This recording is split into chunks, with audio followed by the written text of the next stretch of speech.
What's up? What's up? What's up, family? Welcome to the Hub.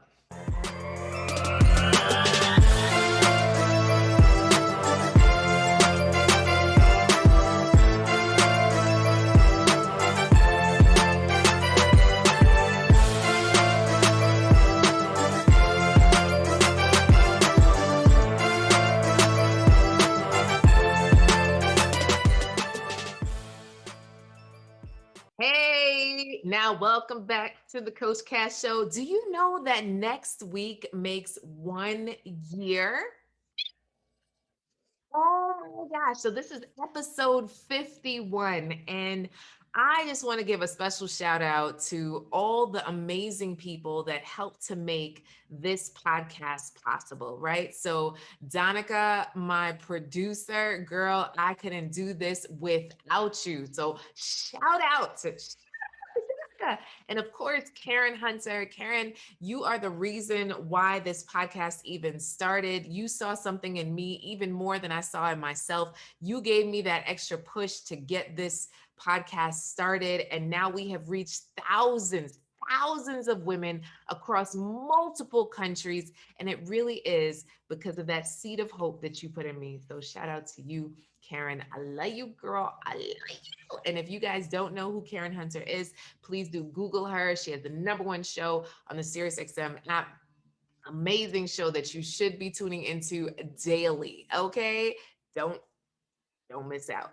All right. So today I really want to ask all of you, what have you gotten from listening into this podcast? I need some feedback, y'all. I want to hear, whose story stood out to you the most, which tip helped you the most. And then if you yourself are having relationship problems, I want you to email us, DM us, send us a message of what your relationship problem is. So kind of think of it as a Dear Abby letter, but it's Ask Coach Cass, right? So I really want to start doing answering letters here on the show live because I know not everyone is brave enough to come on interview format, but we can still get you the help that you need, right? So please do write in your questions. What are your relationship problems? What are your relationship questions? What's your relationship scenarios? I want you to write in and tell us all about it. And a quick update, Vina Sterling, who was episode 36, go back and listen in. She just got engaged. Yes, girl. You can check it out on my Instagram at Inspire Many with all the cuteness of her ring, Hunty. I'm so excited for her. Yes. So we're going to celebrate Vina this week. We are so excited and so happy for her just taking this next step in life. And for those of you listening in, one thing I realize is that sometimes you have friends that get engaged or get married and you're happy for them, but then a part of you isn't. A part of you is wondering, when is it going to happen for me? Will it ever happen for me? Am I broken? Is this something that's really unreal?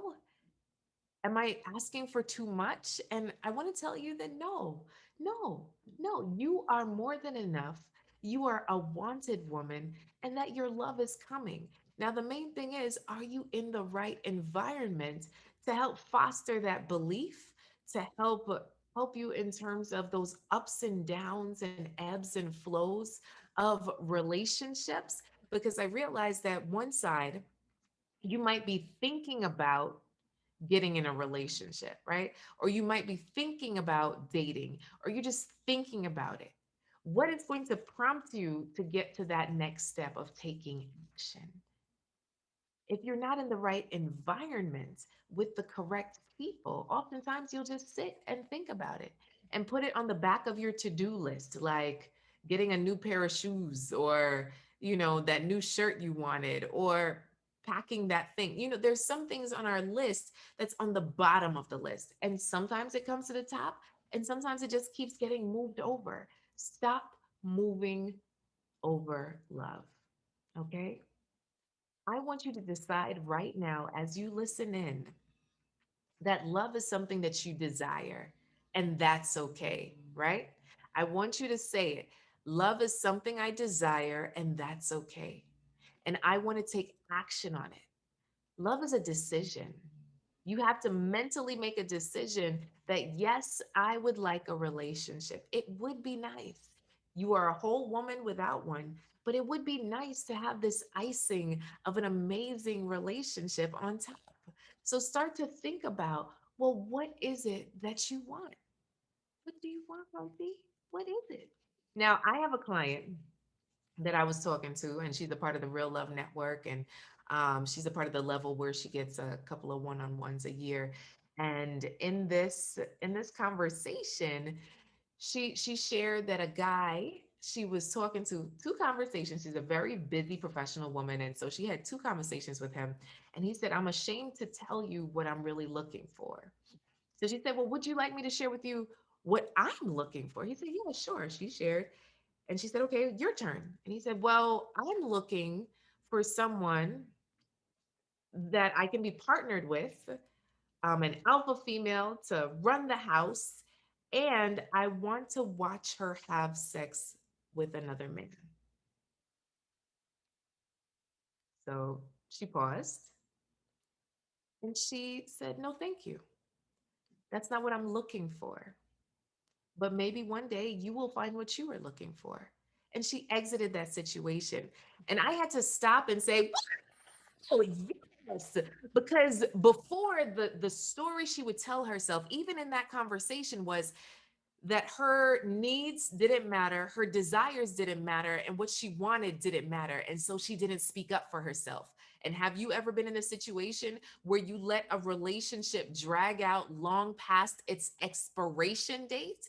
You weren't happy, but you were so focused on other things that it just went on way too long. And that's what she was doing. So focused on work, so focused on everything else, that she lingered, strung along relationships that needed to be cut. So here, she's very focused in her business, but making time for love, she had two conversations. So there weren't any long text combos in between. She wasn't, doing all these long chats on the app, none of that. No, no. Two conversations. She was clear, she was concise, she was listening to what this person wanted. She checked in with her gut instinct and said, "You know what? Uh-uh. This isn't it, honey. This is not it." And she said goodbye. So love isn't something that has to take forever. Love isn't something that has to take a whole lot of time. Love is something that could be done while you do everything else in your life. But you have to pay attention, to be present, and to make a decision that it's something that you want. So I hope that this very simple case study and example of speaking up for yourself can impact you in a way that you start to speak up for what your wants and needs are, no matter how kooky you feel that they are, right? So for some people, they feel that, oh, well, you can't wait anymore. Men won't wait. My husband waited 3 years to get some of this, right? All of this goodness. 3 years. Our wedding night was the first night we had sex, right? Based on what I had been through before, right? So I realized that having sex with the person I was dating was not working. And every time it happened, I found myself repenting to Jesus. Jesus, just forgive me, please. Make him the one, since, I already slept with him. Make him the one. And so when I started dating my husband, I said, I'm going to do something different. And I told him from the beginning, from the get, like, hey, this is where I stand. And what was crazy, that's where he was too. And so we put up parameters and boundaries around what we would and would not do, and which spaces we would be in, and how what our temptations were, to be able to not step over that boundary. We went into marriage with a very clear mind that this is the person I want to be with. Because sometimes I find that individuals will rush sex, right? First night, first week, first month, whatever it is, they rush sex. And then the sex is so good that then they don't want to let it go. And this person that, was supposed to be for one time or for a short time becomes a lifetime partner or something situation in between there because the sex is good, that they forget everything that they desired in a real relationship.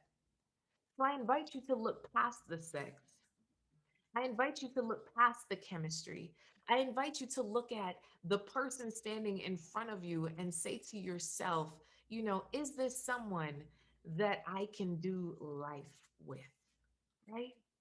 That I can do life with, that I enjoy their company, I enjoy their time, I enjoy who I am when I'm around them, right?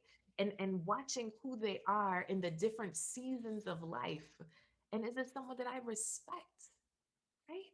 So when we start to look at these things, the clarity just comes through. Mm. So if you feel foggy in anything when it comes to love, life, and relationships, hit the Real Love Network may just be the place for you, right? It's an amazing community of professional women all over the country supporting each other in this thing called life and love. I realized, and I did a whole TED talk on this called Building a Community of Love. You could Google it. I realized that when you do love by yourself, it could get lonely, even in a relationship. And there's something beautiful about having a community around you that celebrates love, that believes in love, and wants to see you win when it comes to love. I want to see you win, girlfriend. So let's have that conversation. Please do email us. You could have my personal email, coach@inspiremany.com. Coach@inspiremany.com. Email us your relationship scenario, your relationship problems. I want to read them here on the show. And if the Real Love Network is a place that you would like to become a part of, you can apply at iamawantedwoman.com. Iamawantedwoman.com. And wanted means women achieving new triumphs every day. Women achieving new triumphs every day. You are wanted, girlfriend. Now, just to figure out, who do you want? All right. Until next time. Keep loving, keep laughing, keep living. Much love. This is Coach Cass, over and out.